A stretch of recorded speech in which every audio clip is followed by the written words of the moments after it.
This is Optimal Living Daily, episode 1644. Look it up and learn by Michaela Newey with the Good Life Manifesto.com.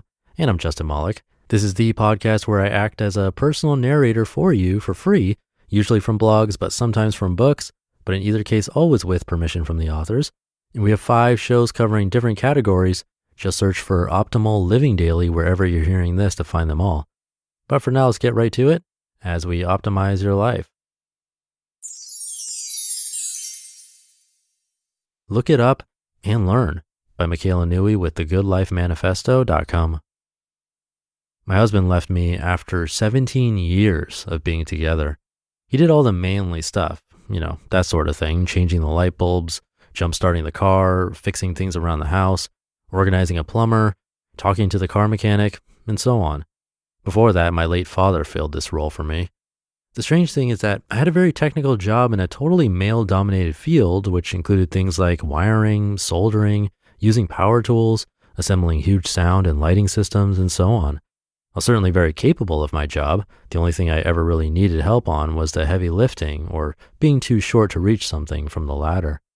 But for reasons that I am still exploring, I just handed the power of these manly duties at home to these men my whole life. My husband leaving me was a huge shock. Aside from a multitude of other things, I experienced something I had never felt before: helplessness. It is an awful thing. And although I hated myself for it, I found I still relied on him. The first time I had a house emergency was failure of the front gate motor. When it stopped working, I sat on the floor and cried because I did not know what to do. He would know what to do, but he was no longer there and I did not want to call him. Then I pulled myself together and messaged a group of friends. Within a couple of minutes, I had the names and numbers of professionals. I also asked some people in my street for help, and what do you know? Help arrived in the form of a kind neighbor.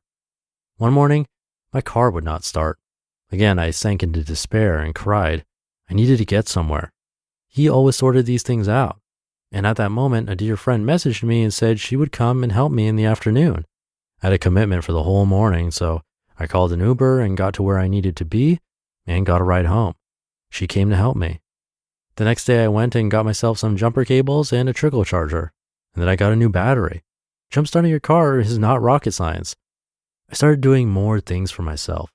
It is a hard thing to transition to, taking your power into your own hands.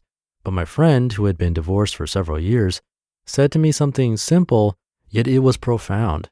She said, Google it or look it up on YouTube. You can find out how to do practically everything. I've pretty much rebuilt my house myself thanks to YouTube. So I did. I've turned helplessness into essentially learning. I've learned how to do a lot of things, and I will keep on learning each time life throws something at me. I've learned how to fix all sorts of things. I can take a lot of my Land Rover apart and fix things myself.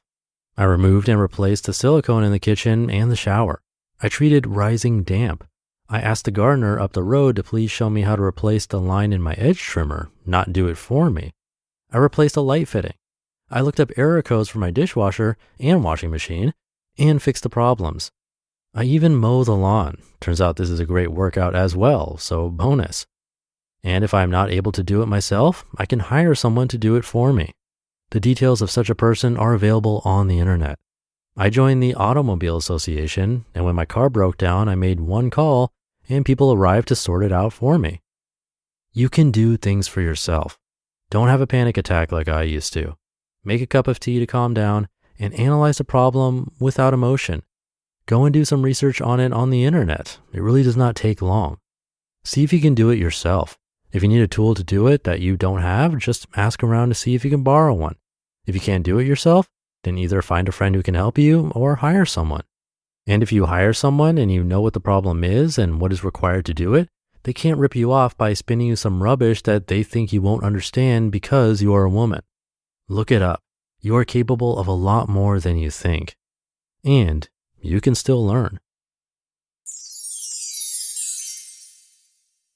You just listened to the post titled, Look It Up and Learn by Michaela Newey with the goodlifemanifesto.com.